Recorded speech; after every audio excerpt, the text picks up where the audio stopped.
So MAGA is desperately trying to portray Kirk's killer as not one of them. If that man was any more full of he'd be a colostomy bag. One of the other pieces of good news is that Jimmy Kimmel is no longer on the air, and we're absolutely thrilled. We won't miss him at all. What happens when late night's crybaby-in-chief finally gets the boot and Greg Gutfeld teams up with Megyn Kelly to roast him like a Thanksgiving turkey left in the oven too long? That's right, Jimmy Kimmel just got his cancellation slip, and the comedy is writing itself. Tonight, we're diving into the meltdown, the madness, and the memes as Greg and Megyn shred him apart. Grab your popcorn. This is the takedown you didn't know you needed, but can't stop watching. Knowing the like-minded media won't press you on it, but we will. Hey, Disney shareholders, it may be time to thaw out Walt to put things right. No wonder your 5-year stock price looks like this. Bambi's mom has a brighter future. And frankly, all the liberal tear crying all over X is only making it better. What's the opposite of salt into your wounds? Sugar? I don't know. Balm? It's wonderful to see them upset. Jimmy Kimmel's show finally got the axe, and it feels less like breaking news and more like common sense finally crawling out of the cave it's been hiding in for a decade. For years, Kimmel has been lumbering across late-night television like a washed-up mascot at a kid's birthday party. Sweaty, unfunny, and desperately clinging to old material nobody asked for. Blows over the weekend with the MAGA gang desperately trying to characterize this kid who murdered Charlie Kirk as anything other than one of them and doing everything they can to score political points from it. Jimmy Kimmel was fired because he had bad ratings more than anything else, and he said a horrible thing about a great gentleman known as Charlie Kirk. And Jimmy Kimmel is not a talented person. He had very bad ratings, and they should have fired him a long time ago. So, you can call that free speech or not. He was fired for lack of talent. If you're enjoying this video, please make sure to subscribe to the channel and hit the bell icon.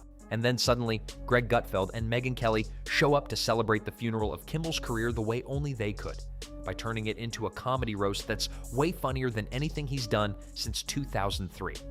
A little of everything, but it's great. Even in death, Charlie keeps winning debates. The media, this is what's disgusting. Just look at the reaction. The media is trying to make Jimmy Kimmel into their Charlie Kirk. But as if getting fired is the same as getting fired upon. That's what disgusts me, is how they're this is a blatant effort to get the stink off them. The irony is, Jimmy Kimmel wasn't just canceled, he managed to get canceled in the one place where being canceled used to be impossible: network late-night television. The same place that let Stephen Colbert get away with turning his monologues into a human Ambien prescription and let Seth Meyers do his best impression of a talking oatmeal packet. Your wounds. Sugar? I don't know. Balm? It's wonderful to see them upset. I'm sorry, but it's like Stephen L. Miller, who's not to be confused with Stephen Miller, the Trump administration senior official. Stephen L. Miller, he's been on the show before. He's very clever. He's a great Twitter follow, and he tweeted out or posted on X, national media being more upset at Jimmy Kimmel losing his show than they are at Charlie Kirk losing his life is kind of proving the point. But Jimmy? Nah, his act finally flatlined. Even the laugh track gave up and filed for unemployment. Greg Gutfeld wasted no time taking a flamethrower to Kimmel's ego. Gutfeld, who already dethroned him in the ratings years ago, basically looked at Kimmel's cancellation like a hunter looking at a deer that walked straight into traffic. It wasn't just a win, it was a victory lap around the entire late-night cemetery. Gutfeld didn't even need to try hard. He just leaned back, grinned, and pointed out that the so-called king of late night was now the jester in the unemployment line. For Greg, this wasn't punching down, it was putting out a dying fire with a martini in one hand. Megyn Kelly, on the other hand, came at Kimmel like a surgeon with a scalpel. While Greg made jokes about Kimmel's ratings collapse being flatter than a pancake at IHOP, Megyn went after his character. The funniest part is how Kimmel took the news. This man probably thought the network was joking. He's the guy who believed network execs would protect him forever because he's a good soldier for the Hollywood elite. But reality hit like a frying pan. Networks don't care about loyalty, they care about eyeballs. Decades of brainwash that created justification for violence and for murder. Sorry, guys, he's not a victim. The victim is Charlie Kirk. The victims are his family. I don't shed any tears for a lefty millionaire who can still go home and see his kids. So this, look at this through that prism. Jason Bateman predicts a reckoning over Kimmel's suspension. Sorry, dude, the reckoning began without you. Your side got that. And Kimmel couldn't attract an audience even if he offered them free pizza and gas money. Ratings slipped, viewers vanished, and eventually, even the studio janitor stopped watching. Greg Gutfeld twisted the knife further by pointing out that Kimmel used to pull in millions, and now he couldn't pull in his own relatives to sit through an episode. He became the human equivalent of a screensaver. Let's not forget how Kimmel built his brand. For years, he presented himself as the moral conscience of late night. In comparison, Kimmel looked like a dad who thought he was hilarious at Thanksgiving dinner, except nobody laughed, and now he's been uninvited to the meal. Greg had the best punchline of all. Kimmel didn't lose his show, he lost the last shred of relevance he had. Greg knows what's funny because he's still pulling in actual viewers. He's got people tuning in every night, laughing, arguing, and reacting. Kimmel, his biggest audience these days is probably his own mirror when he practices looking serious. They're way more upset about this news, about this guy, this talking head who's been such a buffoon for so many years, doing nothing other than being unkind. I'm trying not to swear. It says right here on the top of my packet. Reminder, no swearing, because I'm on Charlie's show now. He was so wholesome. But in any event, being such a jerk for so many years, losing his show, no one cares. Megyn brought the cold reality check. She pointed out that Kimmel spent years mocking people for losing their jobs, ridiculing people he disagreed with, and sneering from his cushioned studio chair. And now he's the one getting the axe. Karma, thy name is Jimmy. She didn't just laugh at his fall, she dismantled the hypocrisy. It wasn't just that he got canceled, it's that he spent years thinking he was immune. Megyn practically lit a cigar while explaining that what goes around eventually comes back around, and in Kimmel's case, it showed up with a pink slip and a smile. The memes practically wrote themselves. Twitter lit up with clips of Greg Gutfeld smirking while news of Kimmel's cancellation spread like wildfire. Right, just like every celebrity takes a break right before they're escorted out the back door by security. Greg didn't let that narrative slide. He compared Kimmel's exit on his own terms to a kid claiming he didn't want dessert after he dropped his ice cream cone on the sidewalk. Nobody's buying it. And Megyn laughed at the spin, noting that if this were really Kimmel's choice, Hollywood wouldn't be whispering about his replacement before his chair even got cold. Thrown off social media. CNN tried to get Fox off the air. Do you remember that? Stelter, that don't say that. Stelter tried to get us off the air, and we're on a private airway. We're not in a public thing like ABC is. While they were doing this, they were promoting rhetoric that demonized people with different viewpoints. So there isn't a both sides here. You can't turn Kimmel into Kirk. That is disgusting, and I'm gonna control myself. Let's look at the obvious here. Here's where it gets extra funny. Kimmel wasn't just beaten in the ratings by Greg Gutfeld, he was destroyed.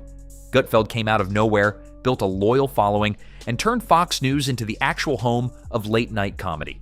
Kimmel, meanwhile, was stuck in the corner crying about politics and pretending his moral compass was a laugh generator. Greg basically dunked on him every night, and now it's official. He won the war. And when you can't even do that, you're not a host, you're a liability. Watching Greg and Megyn dismantle Kimmel felt less like commentary and more like a public service announcement. Don't be a sanctimonious bore or you'll end up like Jimmy, canceled, irrelevant, and mocked by people who are actually funny. Kimmel's legacy now? Being the guy who went from pranking people on the street to crying on stage to finally being shown the door. Greg gets to put ratings champion on his resume. Megyn gets to add career coroner to hers. And Jimmy gets to add unemployed moral preacher to his. Jimmy Kimmel wasn't sorry. Okay, we played the soundbite on our show for you yesterday, and I'll play it here now just for those of you who haven't heard what got him indefinitely suspended. He's fired. We'll see, unless Disney bends the knee. But right now, it's not looking good for old Jimbo. Here's what he said in SOT 7.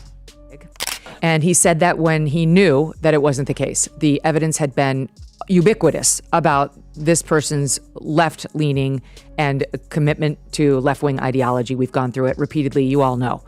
And all of that was out before Jimmy Kimmel said that on Monday night. Did he come out on the air on Tuesday night and try to correct his lie? No, because it was a lie. It was an intentional misstatement of fact. Greg joked that Kimmel's farewell show should have been hosted in a middle school cafeteria because that's the only place he might still have an audience. Megyn, ever the sharper blade, suggested maybe Kimmel could find work lecturing goldfish, since at least they wouldn't swim away halfway through his monologue.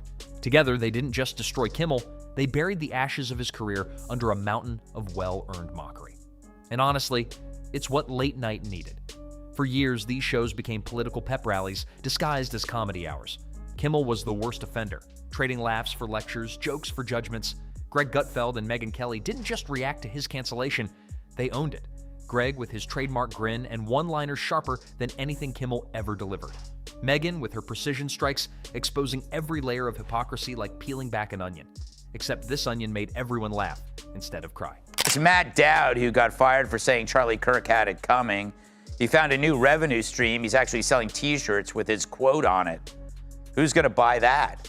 I mean, besides the entire cast and crew of The View and Jimmy Kimmel. Not me, I have enough women yelling, "Take your shirt off."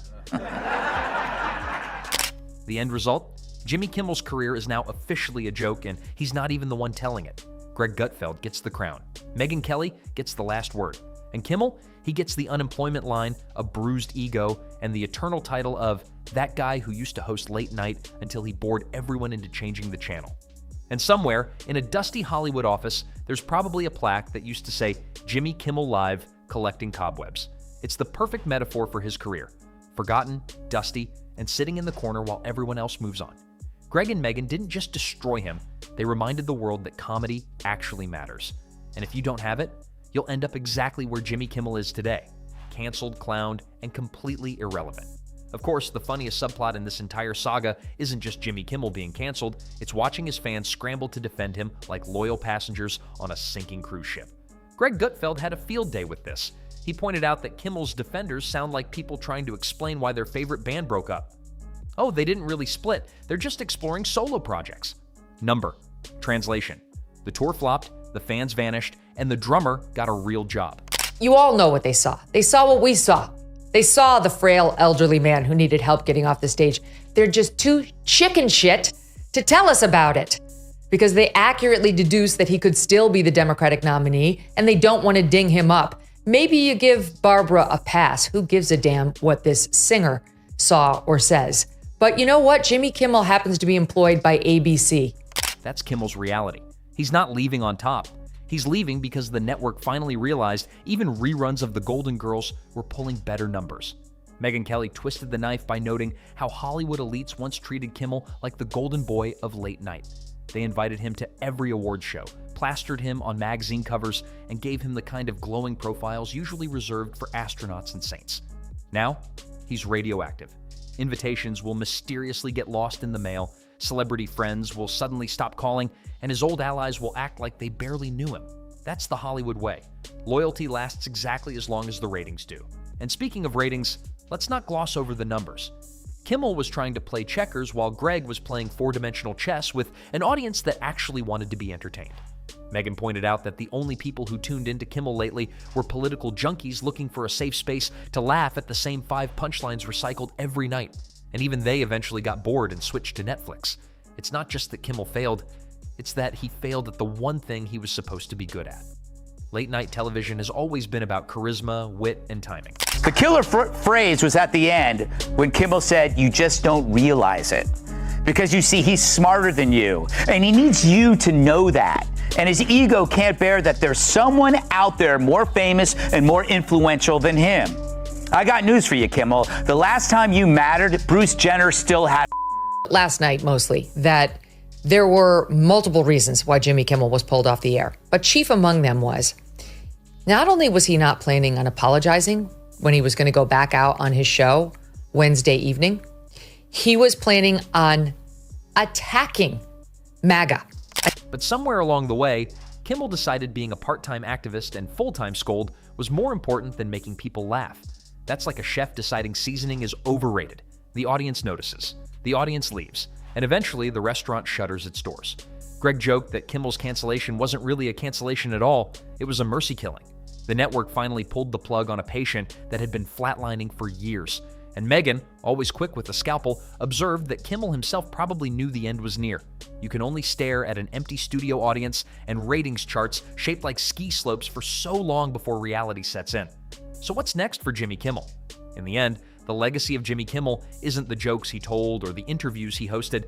It's the reminder that arrogance, hypocrisy, and mediocrity will always catch up with you. And thanks to Greg Gutfeld and Megyn Kelly, the punchline has never been clearer. Jimmy Kimmel didn't just lose his show, he lost the illusion that anyone cared in the first place. And that, folks, is the real comedy.